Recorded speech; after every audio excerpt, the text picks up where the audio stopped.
Welcome everybody, this is once again Alex Lenderman with another video on the topic quiescence error. Just to remind you, the quiescence error idea is the idea to look as deeply as you can and avoid not looking at possibilities just because they seem strange or unusual and just because from the first sight it seems like it doesn't work. So let me show you a couple of brief quick examples. All three of them are from my games. And in all three games, I played against much lower rated opponents. But here, kind of the difference showed in that I was looking at all possibilities. I was looking at things deeply, and they were just kind of playing and almost like playing hope chess, hoping that this wouldn't work, and so on, and just playing standard natural moves. So let's see what happens out of it when you don't look too deeply into your moves. So in this game, I'm playing a fellow. His name is Lorengi. He's about 2100. This was in Canada in 2010. I was white. And the opening turned out to be kind of a King's Indian-like. Okay. And my opponent played a slightly unusual move, c6. But it's a more or less logical move, because at some point, if the structure declares itself after knight takes, he might be able to play d5. So that's typical idea. Although there's also this move, c6. That's also a very common idea, because here I could have played d5, not allow that completely and fixate the structure and get that space, and he would have to play this structure. Well, I decided not to. I played rook e1. I played a simple developing move. And here he made a move, rook e8, which in the first glance seems safe. I mean, there's nothing wrong with that, like seemingly defends the pawn. By the way, before we move on, I must ask you, why should white not take the pawn? Now, I know it might be a more or less an amateur question, but still, think about it. Why does white not take the pawn? What's the reason? Well, the reason is it's a typical King's Indian trick. We can even move back from in this position if you want. Why does white not take the pawn? Well, white takes. Let's say you take this. Takes. Knight takes c5. Well, now black has a shot. Not rook e8, because then f4 holds on to everything. But knight takes c4. Typical King's Indian trick. And now, problem is, you can't really do much, because on knight takes f7, try to find it in 5 to 15 seconds. How should black reply here? Okay, if you want more time, you could pause your video. The answer is simple. White wants to take here, and he snatched off a pawn. So what do? We take on c3, we check. He can't take the rook. He takes back, and now you take this, and you end up winning a piece. Same thing happens if knight takes g6. Bishop takes c3. So therefore, knight takes e4 is more or less forced. But then bishop takes d5, and white has nothing special. Okay, even if he tries bishop g5, black maybe could try rook e8, and maybe he could try knight f6, getting the bishop. But even this is not so clear, because even though this bishop's good, but this king's not. He can't castle because of the bishop, and after a move like king d2, knight c6, maybe rook e6 attacking the bishop, and then rook d8, black might have good play, or maybe even rook e6 right away to declare the bishop right away and see what happens. Black should have very good play here, at least. So usually they don't play that way. So that's why instead I castled, and he played c6. So I have to keep in mind, I should not make the quiescence error of thinking, oh well, this idea just doesn't work, so I'll never just look at it. Well, you have to, each position is new. I got a move in castles, and he got a move in c6. Maybe that changes something. So you have to just go ahead and check all the time. Takes. So now what are all my possibilities? All of them. I can take on d8 first, or I can take on e5 first. Let's say I take on d8 first. Rook takes d8, knight takes c5. Knight takes c4. Now what happens? Well, now, of course, this is nothing special, because on this, rook e8, and now the bishop's going to be hanging, and this should be fine for black. Bishop f5 followed by knight d7. or maybe even king g7, and there'd be 2 pawns hanging also. So this should be fine. So we have to look at the forcing moves. Knight takes f7. What happens if knight takes f7? If you need more time, pause your video. Knight takes c3, attacking the bishop with check, getting 2 pieces for the rook. Always don't forget to do the math. He takes, so far, you take a piece, he takes a rook, and you take a piece. 2 pieces are much better than the rook. Plus that knight on d8 might get about to be trapped. White is lost. That doesn't work. Knight takes c6, same thing. And finally, we have knight takes g6. Knight takes c3, knight e7, king f8. And that doesn't work either. Of course, maybe you want to try to hope for some miracles, but that stuff will not work. There's no mate. It's bishop e6. And the piece should let know itself. Maybe king d7, king c8, something, but the piece is a piece. So that doesn't work in this case. And what if we tried taking first? Well, it shouldn't matter we take this. It looks like the same thing. Because on this, we could, oh, 1 second. Yeah, we could take, then take here. Okay, and if knight takes c4, bishop takes c5, and if knight takes g6, then we could play knight takes c3. And the only move is knight e7, but then this, even this should be fine for black. Maybe there's even something better, but the point is it should be more or less fine. Maybe that's not the perfect variation, but point is that it didn't quite work. So I played rook e1, but now he played rook e8. So now, again, you want to always think about the differences. He played rook e8. He told me after the game he didn't even think that this was possible. So I'm going to give you guys a minute or two, see if you want, and try to calculate it out. Try to see if d takes c5. In this case, it works well for you, or is it just nonsense? Okay, I'm ready to move on. As it turned out, this move d takes c5 is nearly a winning move here. And the key difference is the rook on e1 defends the bishop. So now look what happens. The move rook e8 didn't help him a bit, got the same position. He ended up capturing from e8 instead of f8. But now, after I got a knight takes c5, if he doesn't take, then I play f4.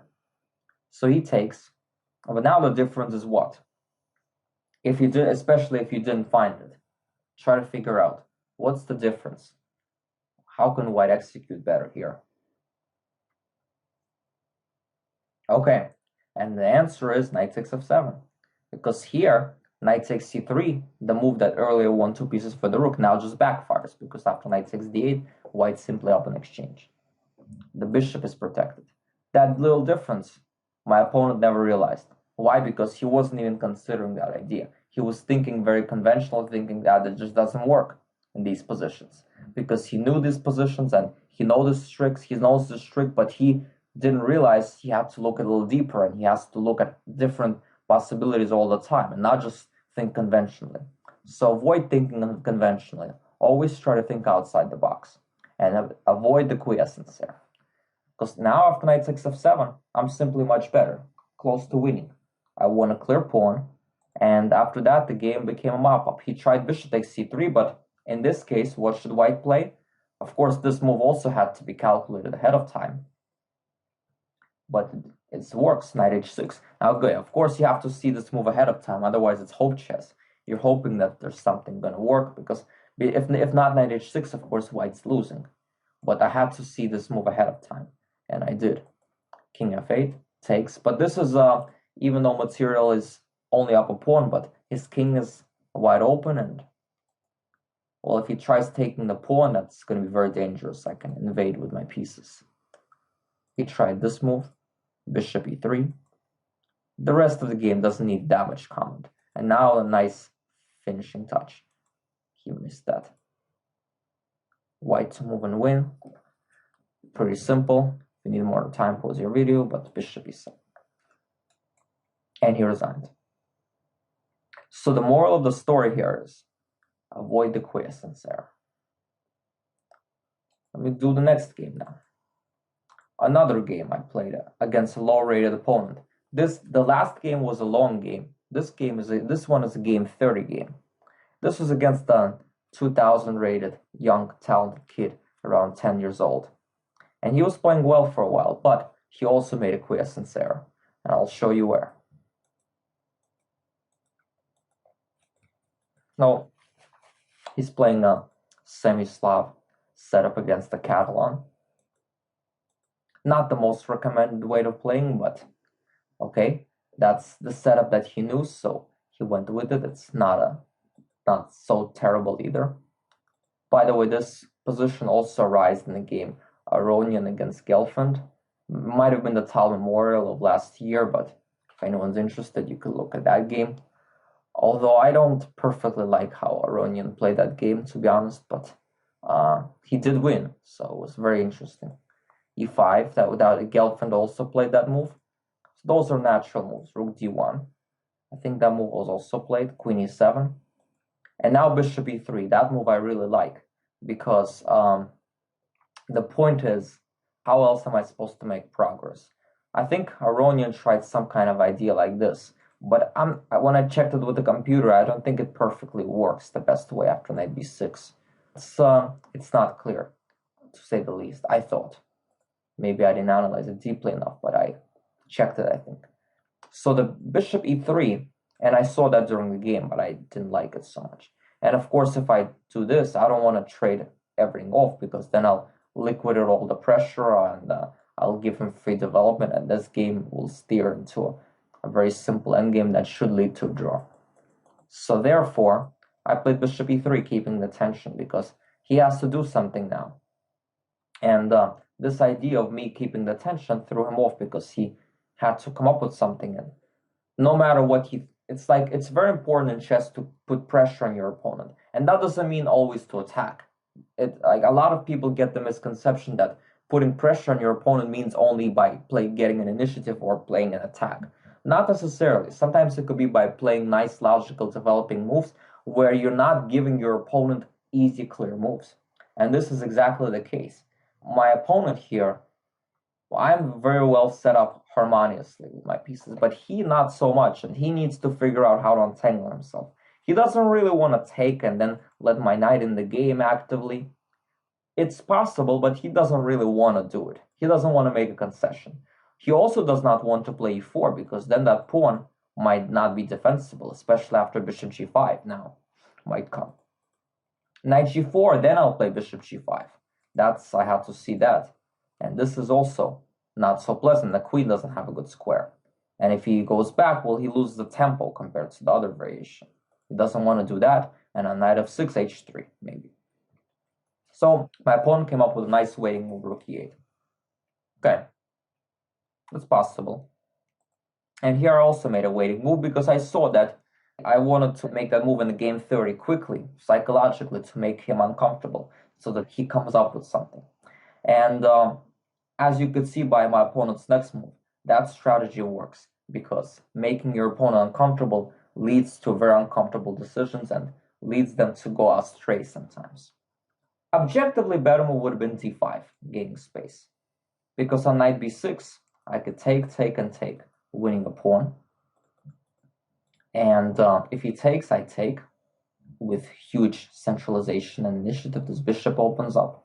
And if he plays c5, then after knight d2, that protected passed pawn, not protected, along with the fact that he has a bad bishop, should also give me a solid advantage.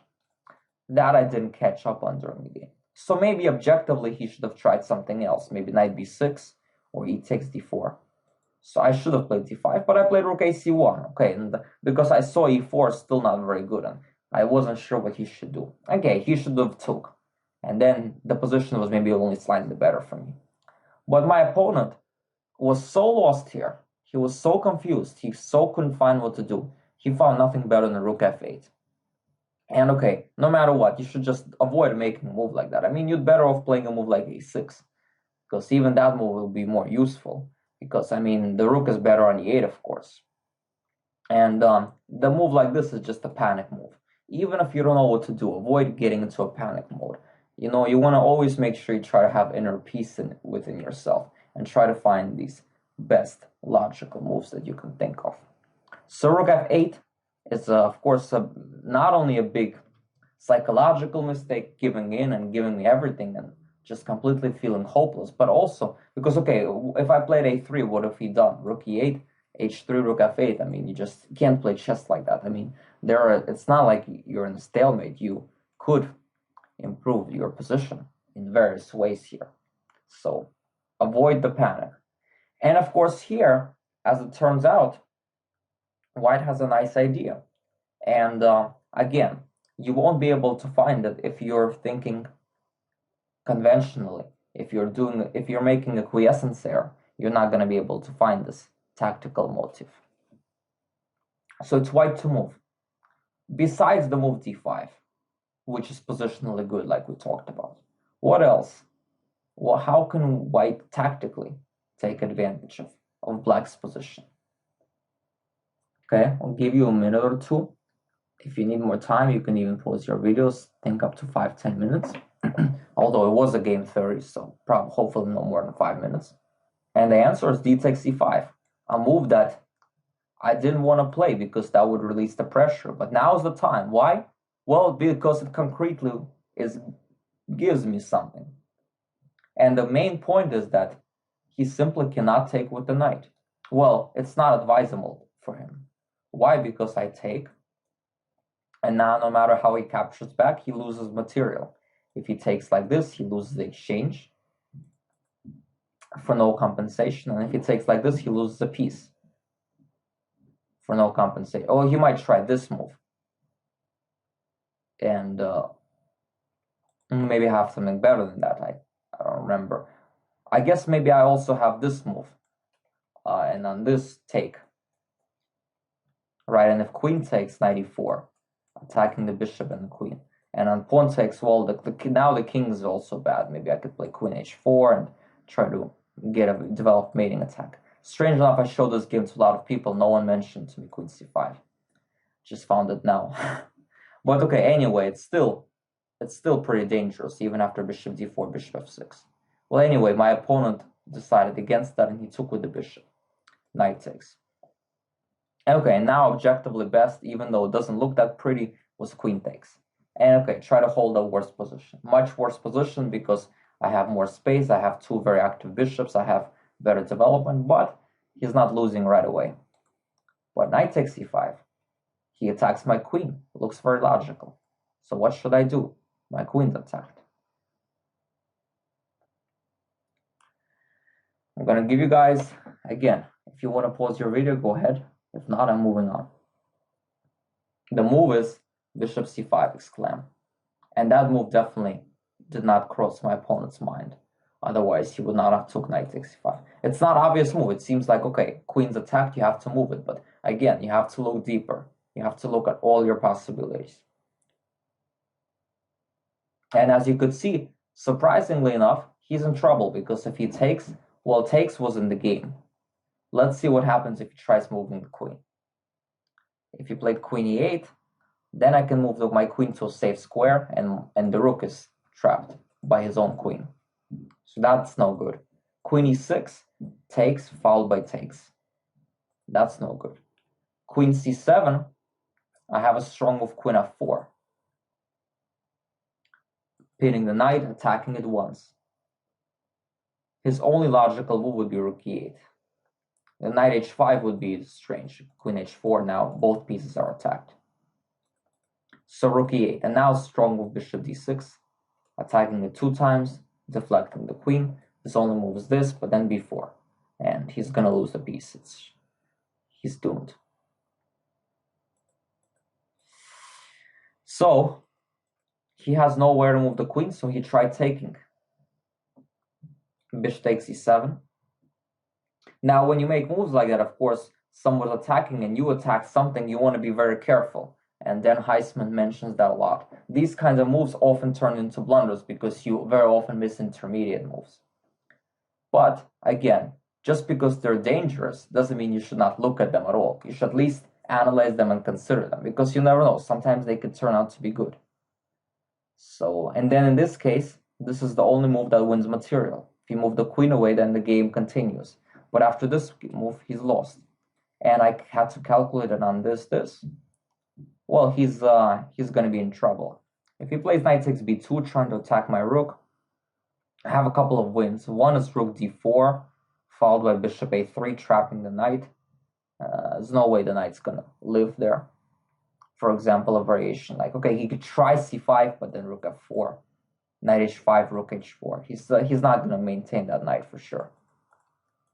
I can even do this move and then this. Although, okay, here he could play this, and that's, here you can give up an exchange for opponent. Here he could battle more. So rook d4 would have been better. But he tried this. I took, and now knight e4. So that move, that variation I also calculated. But okay, even if I didn't calculate that, I mean, I could play b3 with a big advantage also. So I did not have to see knight e4 in order to play bishop c5. Because even without that move, it's still a very advantageous position for me. But knight e4. And now one more moment. Okay, so he took me on e4. What's the best move for me here? A lot of people would automatically recapture me. Okay, free exchange, simply winning position, so on. But accuracy till the end. If I take here, okay, he could play bishop e6 and he can defend for a little while. Okay, this position is lost. No argument there. But it's gonna become a little bit more difficult. Always look at your checks, captures, threats. Avoid the quiescence error. Even if you feel like it's an automatic recapture, avoid making a mistake of doing it in 1 second. Okay, unless you're playing blitz or bullet.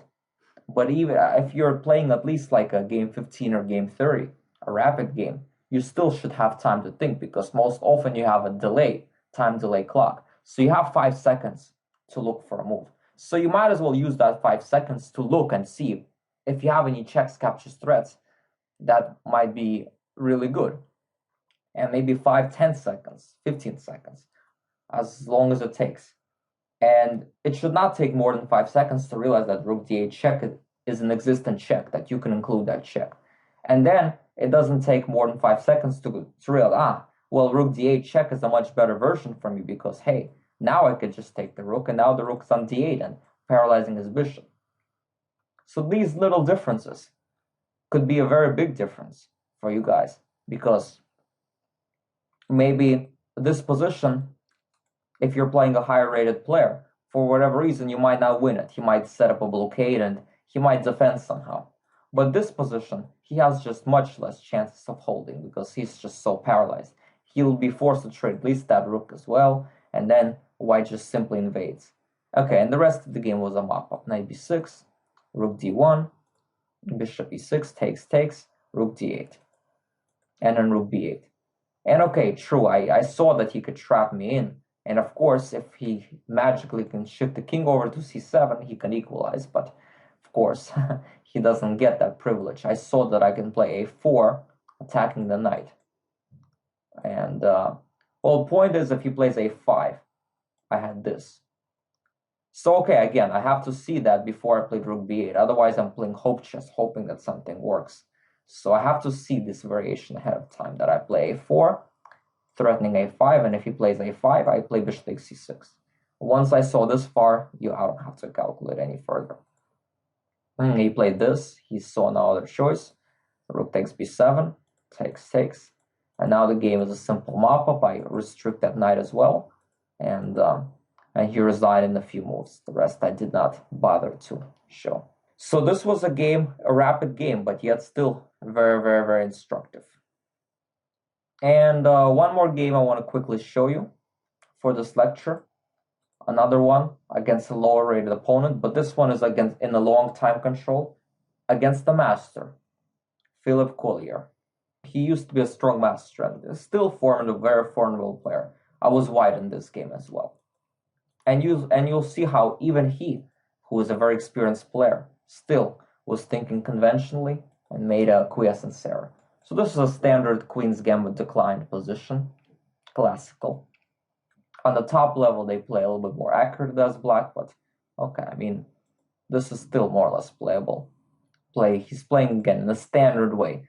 See people, let's say at a lower than 2400, usually tend to play at a more standard conventional way, and they don't usually like to play positions they're not very familiar with. So they usually just play standardly.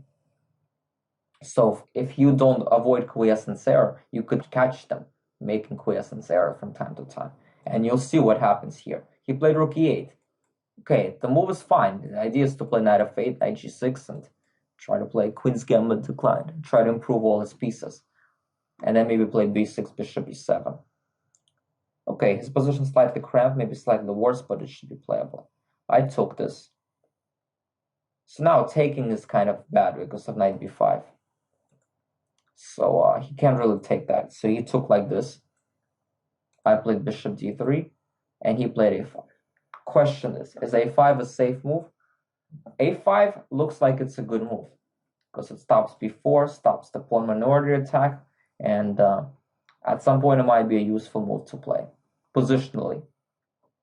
Question is it a safe move? And I'll give you guys some time to think, and I'm going to resume now. If you need more time, pause your video. Well, the best move would have been knight f8, simply shifting knight over, then trying to trade the bishops off, and let me get my minority attack. Okay, it might be slightly better, but it's a long battle ahead. He played this move a5. And now, what can white play? Knight b5, double exclamant. Unfortunately, he's just lost after this move because on takes this move. And otherwise, this bishop c7 or knight d6, I'm invading. And by the way, I could not play it right away because of queen a5 check. So that was also important. And then takes. So I have to go back, and if b4, bishop takes b4. So as a result, he had to play a5, which was a very bad move. Not only blundering the idea completely, but taking the queen away. So always look at these unusual ideas that are threatening something. Try to bring your creativity to the game and think outside the box. Otherwise, you'll be making quiescence errors, just like all my opponents did. Okay, and after knight b5, the game was a mop-up.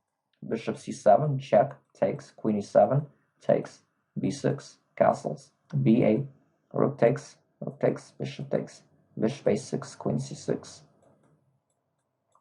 And now